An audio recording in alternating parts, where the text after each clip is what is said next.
Graça e paz, queridos irmãos. Aqui quem fala é o missionário Gabriel Lamoso e através desse áudio nós iremos ter uma aula sobre o que creem as igrejas batistas. Então, a nossa igreja faz parte da Convenção Batista Brasileira e isso nos diferencia como evangélicos, né? Pois temos o nosso segmento, temos a nossa convenção, fazemos parte de uma convenção.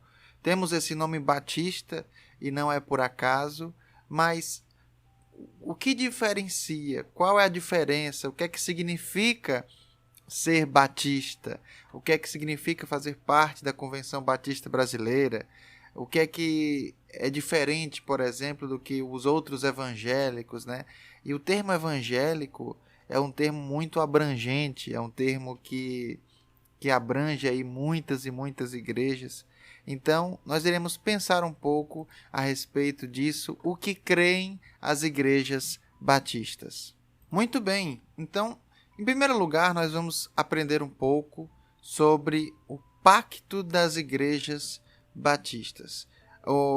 Nós iremos estudar hoje sobre dois documentos principais, que são o Pacto das Igrejas Batistas e a Declaração Doutrinária da nossa Convenção Batista do Brasil, Convenção Batista Brasileira. Como igrejas batistas, nós estamos alinhados com uma convenção brasileira, Convenção Batista Brasileira. Além disso, temos a Convenção Batista Baiana, no caso do nosso estado, e os demais estados também têm as suas convenções. Temos a associação dentro do estado, que é a Associação Batista do Oeste Baiano, a qual nós fazemos parte, e também temos as igrejas da cidade, as igrejas batistas da cidade de Barreiras, a qual somos, podemos dizer que igrejas irmãs. Entretanto, as igrejas batistas elas possuem uma autonomia, da qual, por mais que estejam ligadas por uma convenção, cada igreja batista é autônoma. Esse é um dos diferenciais da igreja batista. Nós não temos uma sede. Cada igreja, uma vez estabelecida como igreja, ela é autônoma. E cada igreja, apesar de autônoma, tem um pacto que compactua, né? E pacto a gente normalmente leva para a palavra para o sentido negativo, né? Mas nesse sentido, pacto é uma coisa positiva de uma aliança. Uma aliança que nos une em um propósito, em uma missão.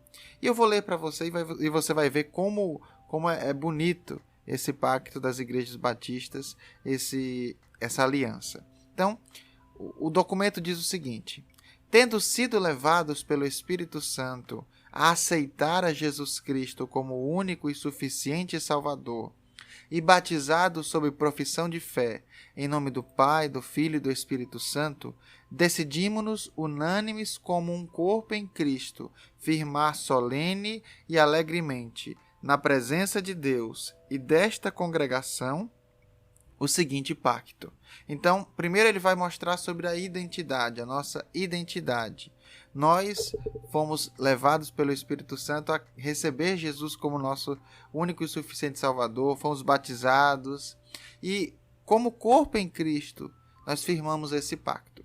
E o que é que vai dizer esse pacto? Primeiro ponto do pacto diz o seguinte: comprometemo-nos a, auxiliados pelo Espírito Santo, andar sempre unidos no amor cristão, trabalhar para que esta igreja cresça no conhecimento da palavra, na santidade, no conforto mútuo e na espiritualidade, manter os seus cultos, suas doutrinas, suas ordenanças e sua disciplina, contribuir liberalmente para o sustento do ministério, para as despesas da igreja, para o auxílio dos pobres e para a propaganda do evangelho em todas as nações. Então, o primeiro ponto vai trazer sobre o aspecto da comunidade de fé, da comunidade cristã, da igreja local. Cada batista, cada irmão que pertence à Igreja Batista, ele se compromete, através desse pacto das igrejas batistas, a viver em comunidade, pertencer à igreja e estar presente na igreja.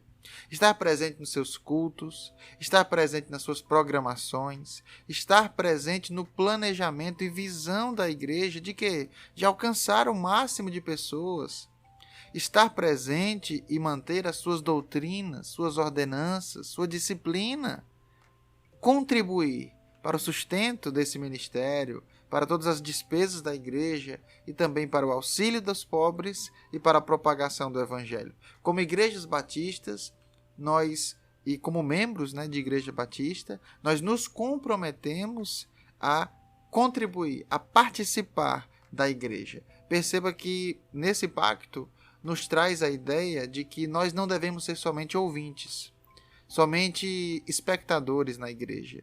O membro da igreja batista, ele é um participante. Assim como um membro do corpo, uma parte do corpo tem a função, o membro da igreja batista, ele também tem a sua função. Ele tem um papel, ele desempenha um papel, ele é presente, ele ajuda, ele busca o crescimento da sua igreja, ele busca alcançar vidas para o evangelho do Senhor Jesus Cristo e ele participa e ajuda.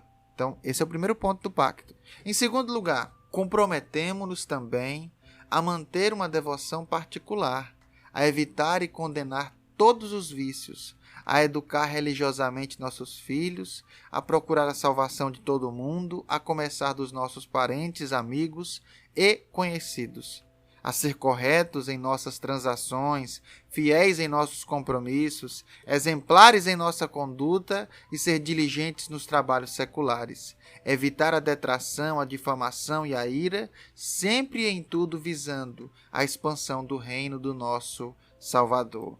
Como igrejas batistas, como membros de igreja batista, nós nos comprometemos, na nossa particularidade, a sermos sinceros para com Deus. Irmãos, não cabe a nós sermos crentes somente da igreja, participarmos das coisas da igreja, enquanto que na nossa vida particular, na nossa individualidade, nós temos uma vida totalmente diferente. Então o Senhor nos chama a olhar para o nosso interior e a sermos quem nós dizemos ser para fora, dentro também. A sermos pessoas de devoção, a sermos pessoas que evitam e condenam todos os vícios. E na nossa família, sermos aqueles que educarão os nossos filhos, sermos aqueles que serão fiéis, sermos aqueles que serão corretos. O Senhor nos chama a isso e esse pacto nos lembra isso também. Perceba, tudo que eu estou falando aqui, que está escrito no pacto, são coisas bíblicas. Em terceiro lugar, além disso, comprometemo-nos a ter cuidado uns dos outros, a lembrarmos-nos uns dos outros nas orações, ajudar mutuamente nas enfermidades e necessidades, cultivar relações francas e a delicadeza no trato, estar prontos a perdoar as ofensas, buscando, quando possível, a paz com todos os homens. Então, nesse quarto ponto aqui, ele vai trazer a ideia do uns aos outros. E a gente vê isso na Bíblia o tempo todo. Uns aos outros. Amai uns aos outros. Ajudai uns aos outros. Perdoai uns aos outros. Então, o uns aos outros. E interessante que esse pacto é individual de cada membro. E a igreja professa ele como um todo, mas ele é individual para cada irmão. De lembrar um dos outros nas orações. Ajudar nas enfermidades e necessidades. Esse não é só papel do missionário, do pastor.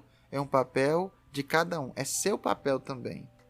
E aí vai terminar dizendo, finalmente, nos comprometemos a, quando sairmos dessa localidade para outra, nos unirmos a uma outra igreja da mesma fé e ordem, em que possamos observar os princípios da palavra de Deus e o espírito deste pacto. Ele vai terminar então dizendo de que quando chegar o momento em que nos mudarmos, irmos para outro local, nós continuaremos com esse mesmo pacto. Por quê? Porque procuraremos uma outra igreja da mesma fé e ordem. Então, eu pertenço a uma igreja batista, sou membro de uma igreja batista. Se eu vou para um outro lugar que não tem uma igreja batista, eu vou ser alguém que vai ajudar a plantar uma igreja batista. E se eu vou para um lugar que tem uma igreja, a minha preferência de um local para congregar será uma igreja batista. Porque, perceba, o pacto, perceba, toda a declaração doutrinária, que a gente vai falar um pouco daqui a pouco, eles estão de acordo com a palavra de Deus. Então, eu vou procurar uma igreja da mesma fé e ordem. Perceba, quando eu procuro uma igreja para congregar, não tenho que procurar somente a igreja que eu me sinto bem. Há igrejas que não são bíblicas e que as pessoas estão se sentindo bem. O principal critério não é o me sentir bem. Claro que isso é importante. Mas o principal critério, essa é uma igreja bíblica? Essa é uma igreja que segue os parâmetros da palavra de Deus? Dessa forma, se eu vou para um outro local, eu vou buscar uma igreja batista. E se não tiver, eu vou buscar ser um instrumento de Deus para plantar uma. Eu gosto do exemplo da irmã Maria e do seu Nestor, do irmão Nestor, que são pais da nossa irmã Ednaélia. E eles vieram para Barreiras há um bom tempo atrás. E no bairro que eles moravam, na casa deles, na garagem, eles iniciaram uma igreja batista. Começaram a plantação da Igreja Batista Plenitude, igreja que está localizada no bairro lá na Vila Rica. E essa igreja, ela existe até hoje e foi iniciada através da vida de dois irmãos, simples. O irmão Nestor não era pastor, a irmã Maria não era missionária, eles eram irmãos em Cristo, mas que eles tinham o ardor o desejo de plantar uma igreja naquele lugar. E por mais que não tivesse o título, né, de missionário e ele de pastor, a gente pode até dizer que eles foram realmente verdadeiros missionários e pastores naquele lugar, porque foram instrumentos do Senhor para plantar aquela igreja. E aí o pacto vai terminar dizendo: o Senhor nos abençoe e nos proteja, para que sejamos fiéis e sinceros até a morte. Que o Senhor nos abençoe e nos proteja, para que sejamos fiéis e sinceros até a morte. Essa é a nossa oração. Nos ajude a sermos sinceros. Que tudo isso que foi falado nesse pacto seja algo de coração, seja algo verdadeiro até a morte. Então, esse é o pacto das igrejas batistas. Para você ter acesso, basta procurar no Google ou no site da Convenção Batista, também vai encontrar Pacto das Igrejas Batistas. Muito bem, então agora nós iremos analisar e ver um pouco sobre a declaração doutrinária da Convenção Batista Brasileira. Essa declaração doutrinária, ela vai trazer os principais pontos sobre o que creem as igrejas batistas, sobre diversos temas, sobre a Bíblia, sobre Deus, sobre a Trindade, sobre quem é o homem, sobre o pecado, sobre salvação, sobre eleição, e aqui eleição não no sentido eleitoral, né? Estamos aí no ano de eleições, mas no sentido da eleição de Deus, sobre o reino de Deus, sobre o que é a igreja, sobre o batismo e a ceia do Senhor, sobre o dia do Senhor, sobre o ministério da palavra, sobre mordomia, sobre evangelização e missões, sobre educação religiosa, liberdade religiosa, ordem social, família e morte e justos e ímpios. São aí 19 temas que são tratados nessa declaração doutrinária. Mas, através dos tempos, os batistas têm se notabilizado pela defesa de 6 princípios que eu gostaria de tratar aqui com vocês primeiro. As igrejas batistas, se fosse feita uma pesquisa, né, sobre aquilo que as diferencia das outras igrejas, nós traríamos aí 6 princípios. O primeiro, a aceitação das Escrituras Sagradas como única regra de fé e conduta. Desde a Reforma Protestante, desde o século XVII, com o surgimento das igrejas batistas, a Bíblia é a única regra de fé e conduta. Então, na Igreja Batista, a palavra que vale não é a palavra do pastor, não é a palavra da liderança, a palavra que vale é a palavra da Bíblia. O pastor, o missionário, o diácono, eles são instrumentos de Deus para anunciar a Bíblia. E a regra e aquilo que é doutrina na Igreja Batista não é a tradição, não é a cultura, não é o que as famílias mais tradicionais pensam ou o que fulano ciclano pensa, mas a doutrina é a Bíblia. Então, esse é o principal ponto. Em segundo lugar, o conceito de igreja como sendo uma comunidade local, democrática e autônoma, formada de pessoas regeneradas e biblicamente batizadas. Então, a igreja, ela que decide as decisões, né, da própria igreja. É uma comunidade local democrática, do qual as coisas são decididas em comunidade, em assembleia e autônoma. Então, uma igreja batista não tem ingerência sobre outra igreja batista. Cada uma é autônoma. Então, os próprios membros é que tomarão as decisões da própria igreja. Mas essa igreja deve ser formada por quem? Por pessoas regeneradas e biblicamente batizadas. Quem que pode ser membro de uma igreja batista? Alguém batizado. Em terceiro lugar, a separação entre igreja e Estado. E esse é um ponto muito sensível, porque durante a história da humanidade, igreja e Estado andaram lado a lado em vários momentos. Muitas vezes a igreja até mesmo acima do Estado. Nas igrejas batistas, nós entendemos que igreja é igreja e Estado, governo, é governo. Uma coisa é uma coisa, outra coisa é outra coisa. Embora a igreja possa influenciar no sentido de valores e princípios, do qual os membros, a partir dos valores e princípios da Bíblia, irão escolher um candidato de acordo com o ideal de Deus, embora nenhum candidato a gente sabe que chega a esse patamar, o Estado não pode ter ingerência na igreja. Por isso que há uma separação. O Estado não pode definir o que a igreja pensa ou o que a igreja deve fazer. Lembre, a única regra de fé e conduta da igreja é a Bíblia. Então, a separação entre igreja e Estado. Quarto, a absoluta liberdade de consciência. Na igreja batista, ninguém vem forçado. Ninguém deve vir forçado. Os filhos, obviamente, por os pais terem jurisdição, né, sobre eles e terem autoridade sobre eles, eles devem acompanhar os pais. Mas esses filhos, uma vez crescidos, eles têm absoluta liberdade de consciência para escolherem seguir a Deus ou não. E, como consequência disso, em quinto lugar, a responsabilidade individual diante de Deus. Ninguém será salvo por causa do outro. O filho não será salvo por causa da mãe, nem a mãe salva por causa do filho. Na Igreja Batista nós entendemos de que a partir da Bíblia, a responsabilidade de cada homem e de cada mulher, ela é individual diante de Deus. E por último, a autenticidade e apostolicidade das igrejas. As igrejas, na sua assembleia, na sua comunidade, tomando decisões pela própria igreja, elas são autênticas e elas têm a sua apostolicidade, de poderem definir aquilo que de acordo com a comunidade deve ser feito ou não, mas sempre baseados na Bíblia Sagrada.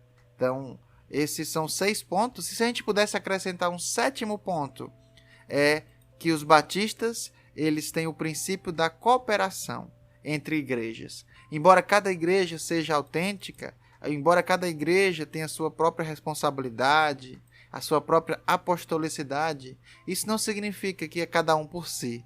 Os batistas caracterizam-se pela sua intensa e ativa cooperação entre as suas igrejas. É por isso que nós temos as campanhas missionárias, que visam, através das ofertas, das contribuições, das orações, da mobilização, do ir nas operações Jesus Transforma e na plantação de igrejas, tudo isso para que haja o avanço do reino de Deus. E também a cooperação entre igrejas. Nós tivemos isso recentemente aqui com a carreta missionária, que todas as igrejas participaram e ajudaram para que essa obra fosse realizada. Então, são aí algumas características. Então, nós vamos agora para pontos, trazendo aí brevemente, né? A gente daria um áudio inteiro de podcast gravando sobre cada um desses 19 pontos, mas eu gostaria de passar rapidamente por cada um deles. Muito bem, então vamos lá aos artigos. Eu vou passar bem brevemente sobre eles, porque a gente já falou sobre as características principais que a gente descreveu aí há um tempinho aqui agora atrás, falando sobre as características, né, das igrejas batistas. Falamos aí 6 e ainda acrescentamos uma 7ª característica. Agora nós vamos passar sobre questões doutrinárias da igreja. O que a igreja acredita? Vamos passar bem brevemente. Cada um desses artigos que serão citados aqui daria para fazer um podcast inteiro sobre eles. E aí a gente pode até fazer no futuro, falando um pouco mais. Mas aqui a gente vai dar uma passada, vamos passar aqui rapidamente sobre cada um deles, para a gente ter uma ideia geral. Em primeiro lugar, as Escrituras Sagradas. A Bíblia é a palavra de Deus em linguagem humana. Então a Bíblia, ela é a revelação de Deus de si mesmo aos homens. E ele usou escritores, homens inspirados e dirigidos pelo seu Espírito Santo para revelar os propósitos do Pai e levar pecadores à salvação e edificar os crentes e promover a glória de Deus. Então, a Bíblia tem o propósito de levar os pecadores, levar pessoas que não conhecem Jesus ainda à salvação. E para aqueles que já conhecem, edificar, fortalecer e com tudo isso promover a glória de Deus. A Bíblia é a verdade. Jesus diz: eu sou o caminho, a verdade e a vida. E Jesus, ele é comparado à palavra. A palavra que é a palavra de Deus, a Bíblia, e Jesus é o verbo, e o verbo é a verdade. A palavra de Deus, nos seus 66 livros, ela é a inteira palavra de Deus. E ela deve ser sempre interpretada sempre à luz da pessoa e dos ensinos do Senhor Jesus. E a Bíblia é a autoridade final e única sobre as doutrinas sobre a doutrina e a conduta que todo homem deve ter diante de Deus. E ela mostra como esse mundo, qual o destino desse mundo. E nos dá, então, a possibilidade, nos dá o conhecimento, o entendimento do que devemos fazer para ser salvos. Então, essa é a palavra de Deus. Em segundo lugar, Deus. Já que ele tem a sua palavra, quem ele é? Deus é o único Deus. Embora existam outros que digam serem deuses, serem seres de luz, espirituais e deuses, né? O único Deus vivo e verdadeiro é o Senhor. E a definição de Deus na declaração doutrinária é: o único Deus vivo e verdadeiro é espírito pessoal, eterno, infinito e imutável. É onipotente, onisciente, onipresente, é perfeito em santidade, justiça, verdade e amor. Deus possui atributos comunicáveis e incomunicáveis. Os atributos comunicáveis de Deus são aquilo que ele é e que nós devemos ser também, e que podemos ser também. Deus é justo, Deus é amor, Deus é compassivo, é misericordioso, e tudo isso ele deseja que nós sejamos também. Mas existem atributos de Deus que ninguém pode ser. Deus é imutável, Deus é onipotente, onisciente, onipresente, infinito, eterno. Deus é espírito. Deus é perfeito. Isso tudo nós não podemos ser. E isso o diferencia, porque isso mostra quem ele é e como ele está acima de nós. Ele é o Supremo, ele é o Criador, sustentador, Redentor. E ele é trino. Deus Pai, Deus Filho e Deus Espírito Santo. Mesmo sendo um Deus, Deus é o Pai, Criador, o Senhor do Universo. Deus é o Filho, um em essência com o Pai, o eterno Filho de Deus, o Verbo vivo, o Salvador. Deus é Espírito, o Espírito Santo. O Espírito Santo, um em essência com o Pai e com o Filho, pessoa divina. É aquele que nos convence do pecado, da justiça e do juízo. É aquele que habita no crente e que guia na verdade e capacita a obedecer à vontade do Pai. Deus está acima da nossa compreensão e por isso ele usou a revelação. A Bíblia revela quem Deus é, não inteiramente. Ainda conheceremos muito mais de Deus e durante toda a eternidade, mas aquilo que ela nos revela nos faz nos achegarmos até o Senhor através do seu Filho Jesus Cristo e tendo em nosso coração, habitando, uma vez tomada essa decisão de entregar a vida para Jesus, o Espírito Santo de Deus. Amém? Então, Deus, ele é o nosso Senhor e Salvador, está acima da nossa compreensão e nós passaremos a eternidade toda conhecendo quem ele é. Em terceiro lugar, o homem. O homem é a criação de Deus, feito à sua imagem conforme a sua semelhança. E o seu corpo foi feito do pó da terra, mas para o mesmo pó há de voltar. O homem foi criado para andar em relacionamento com Deus em perfeição. Mas o homem escolheu o pecado. O pecado, que é o quarto ponto, o pecado é o errar o alvo. O pecado é desobediência contra o Senhor. O pecado tem consequências e o pecado é julgado. todo aquele que peca merece um salário, e o seu salário é a morte eterna, a separação de Deus. Mas Deus nos promete, e agora o quinto ponto, a salvação. A salvação é outorgada, é dada por Deus pela sua graça, mas exige de nós uma atitude, o arrependimento e a fé em Jesus Cristo como único Salvador e Senhor. Para termos a salvação, precisamos nos arrepender e crer em Jesus. Perceba, todos esses são pontos bíblicos. Daria para citar aqui muitos e muitos versículos sobre esse, a declaração sobre tudo isso, e a declaração doutrinária traz esses versículos. É só por conta do tempo, realmente, não teria como citar tudo isso, mas todos esses são pontos bíblicos. E a salvação, quem pagou o preço dela foi Jesus Cristo na cruz.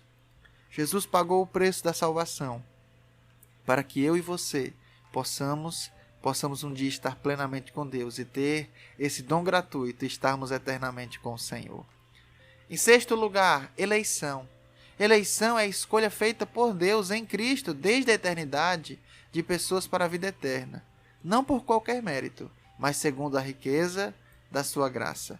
Na eleição, Deus mostra a sua presciência. Deus já sabe quem será salvo. Deus já sabe aqueles que se perderão. Deus oferece a salvação a todos, mas na sua soberania, Deus já sabe aqueles que irão aceitar e aqueles que não irão aceitar. Entretanto, o evangelho deve ser oferecido, deve ser propagado a todos, para que no sétimo ponto, todos façam parte do reino de Deus. Reino de Deus é o domínio soberano e universal de Deus, e é eterno. O reino de Deus, em Jesus, ele já chegou. Já chegou, mas ainda não. O reino de Deus chegou, mas ele se consumará completamente com a volta de Jesus Cristo. O reino invisível já existe através da igreja, que será o oitavo ponto. Mas só voltando no sétimo, o reino de Deus, ele se completará, estará consumado quando vierem novo céu e nova terra para a eterna habitação dos remidos com Deus. E no oitavo ponto, a igreja. A igreja é uma congregação local de pessoas. E aqui é interessante que igreja não é prédio, igreja não é templo, igreja não é um local, igreja são pessoas.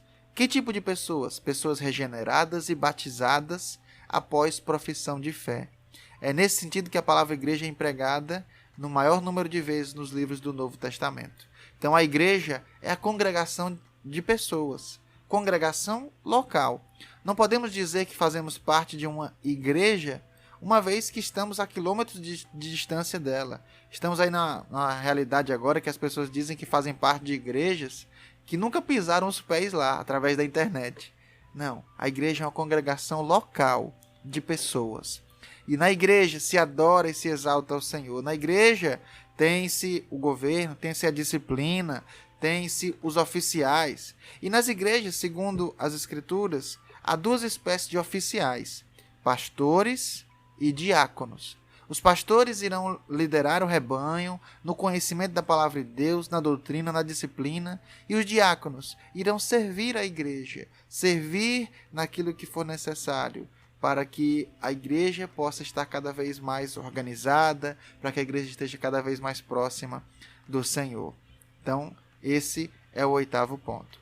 E é na igreja que acontece o nono ponto, o batismo e a ceia do Senhor. O batismo e a ceia do Senhor são as duas ordenanças da igreja estabelecidas pelo próprio Jesus Cristo, sendo ambas de natureza simbólica. O batismo e a ceia, eles são simbólicos, mas eles são ordenados. Então, o batismo ele consiste na imersão daquele que professa a fé em Jesus e que tem esse desejo, que crê em Jesus de todo o seu coração, que publicamente professa a sua fé. Ele é imerso em água e ali ele mostra de que ele morreu para o velho homem e ressuscitou para uma nova vida, em identificação com a morte, sepultamento e ressurreição do Senhor Jesus Cristo. O batismo é uma condição para ser membro da igreja, e ele deve ser ministrado sob a invocação do nome do Pai, do Filho e do Espírito Santo, como Jesus ordenou em Mateus capítulo 28, 19 a 20. E a ceia do Senhor, ela é uma cerimônia da igreja, da qual ela tem a participação daqueles que são batizados em nome do Pai, do Filho e do Espírito Santo. Então, a ceia, ela é celebrada pelas igrejas até a volta de Jesus Cristo. E é necessário, então, para que haja a participação da ceia, que a pessoa seja batizada, porque você está participando como membro do corpo de Jesus. E se você não é batizado, você não publicamente professou a sua fé ainda. Então, é necessário que você seja batizado. 10º ponto, já estamos aí na metade, estou andando aqui bem rápido. Então, o 10º ponto, o dia do Senhor. O domingo é o dia do Senhor, é o dia de descanso cristão. Assim como Deus ordenou no Antigo Testamento o sábado, nós, como Igreja Batista, cremos, uma vez que Jesus ressuscitou no domingo, uma vez que no Novo Testamento não há mais a ordenança de guardar o sábado, de que o domingo é um dia especial de descanso e de serviço ao Senhor. Ainda mais porque o domingo é o dia, normalmente, de folga de todas as pessoas. O que acontece, eu quero parar um pouco nesse ponto, é que muitas vezes usamos o dia de descanso não para o Senhor, mas usamos para nós mesmos. Usamos para irmos para a chácara, para descansarmos, para irmos no restaurante, comer churrasco, jogar futebol, assistir futebol, ir para a festa de aniversário, fazer muitas coisas.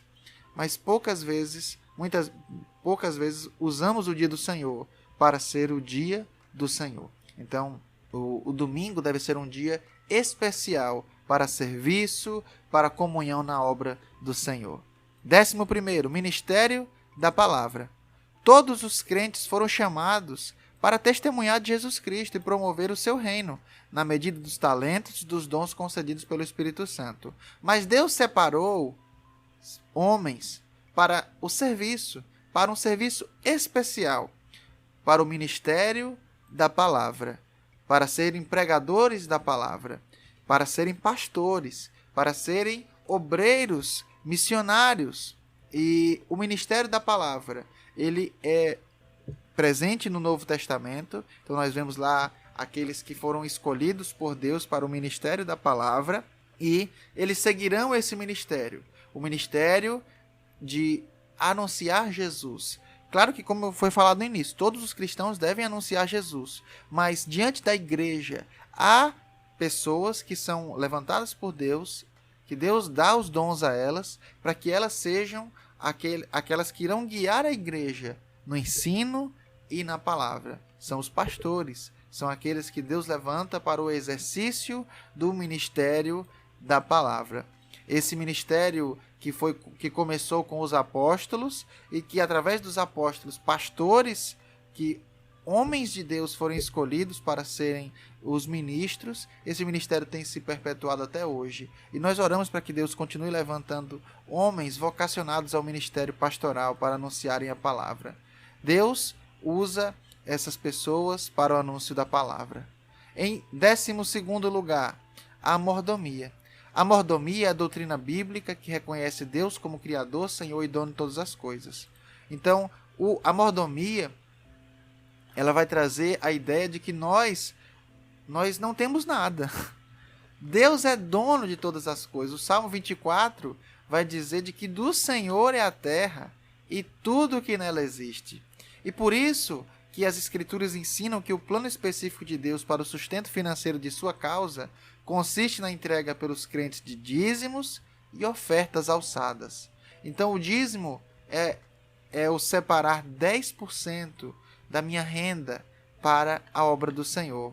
Perceba, irmãos, muitas vezes nós usamos o espaço da igreja, participamos das programações, vamos aos cultos, mas quando se fala em oferta, parece que nossa mente tudo fecha. Porque não, oferta, falou de oferta, e isso é um mandamento de Deus.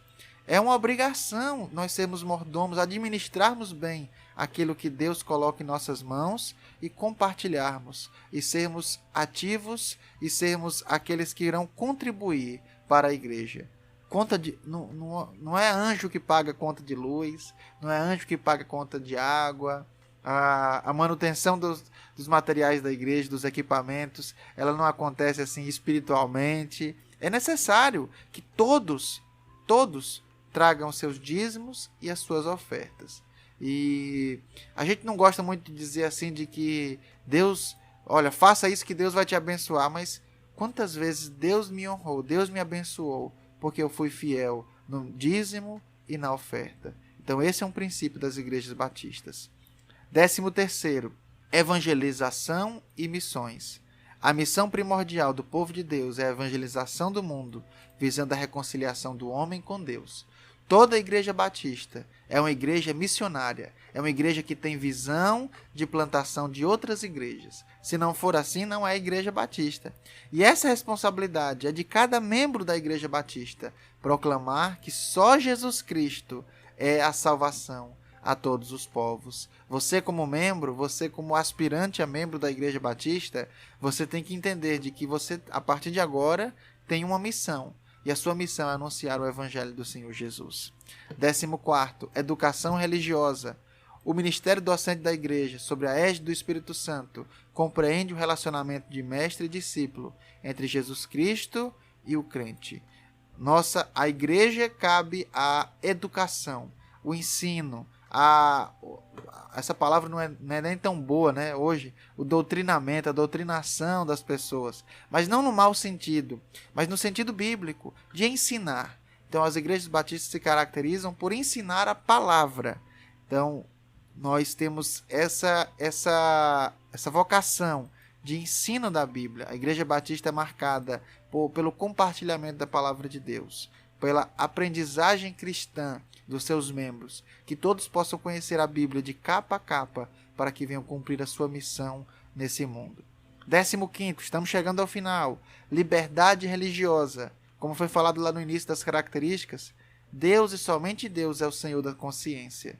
Ninguém deve ser forçado a crer, ninguém deve ser obrigado a seguir os padrões. Não, nós pregamos o Evangelho, mas a consciência, ela pertence a cada indivíduo. E cada um prestará contas diante do Senhor naquele grande dia, individualmente. Aqui um adendo aos pais. Pais, enquanto seus filhos são crianças, vocês têm que forçar eles mesmos a vir para a igreja. Aí não tem liberdade religiosa, não. Criança está sob a autoridade dos pais. Mas, uma vez crescidos, eles tomarão as decisões deles. E esse é um princípio da palavra de Deus, é um princípio das igrejas batistas. Mas enquanto criança, você vai para a igreja, você vai estar lá, você vai orar, e a gente vai orar junto. Mas, uma vez crescidos, a liberdade religiosa, ela deve ser respeitada. Ordem social, 16º. Então, o cristão, ele é um cidadão do céu, mas ele também, em parte, é um cidadão desse mundo. Então, nós, como cristãos, devemos ser aqueles que, com compaixão e graça, irão ajudar a nossa sociedade, irão abençoar a nossa sociedade, irão estar juntos, irão ser cidadãos. Então, nós precisamos ajudar órfãos, viúvas, ajudar aqueles que estão enfermos, ajudar aqueles que mais precisam. Então, ordem social, nós precisamos ser pessoas, sermos uma igreja que vai ajudar também no social, que irá abençoar a nossa sociedade. 17º, família. A família foi criada por Deus e ela é constituída de homem, mulher e filhos. É a primeira instituição da sociedade. Sua base é o casamento e esse casamento ele é duradouro até que a morte o separe. As igrejas batistas não são a favor do divórcio. Deus fala na sua palavra de que ele odeia o divórcio e a base do casamento ele é monogâmico e duradouro. Então, apenas um homem e uma mulher e um casamento por toda a vida, só podendo ser desfeito pela morte, e a única cláusula de exceção deixada por Jesus é pela infidelidade conjugal. O propósito da família é glorificar a Deus e promover a satisfação das necessidades humanas de comunhão, educação, companheirismo, segurança, preservação da espécie, e assim vai. Então, a família é instrumento de Deus para abençoar a sociedade, para educar os filhos, para promover felicidade. 18º, morte. A morte, ela é consequência do pecado e ela é algo que se estende a todos os homens. Todos são finitos, todos morrerão. E todos, depois da morte, irão se encontrar com Deus. Mas não necessariamente para passar a eternidade com Ele, mas para serem julgados por Ele. Por isso, enquanto há vida, há esperança. O tempo de tomar a decisão de entregar a vida para Jesus é durante a vida, porque depois da morte nós seremos julgados pelo Senhor. Por último, justos e ímpios. Um dia Deus irá julgar todos que foram, todos os seres humanos. Alguns serão justificados e outros serão condenados. Os justificados não serão por causa da sua bondade.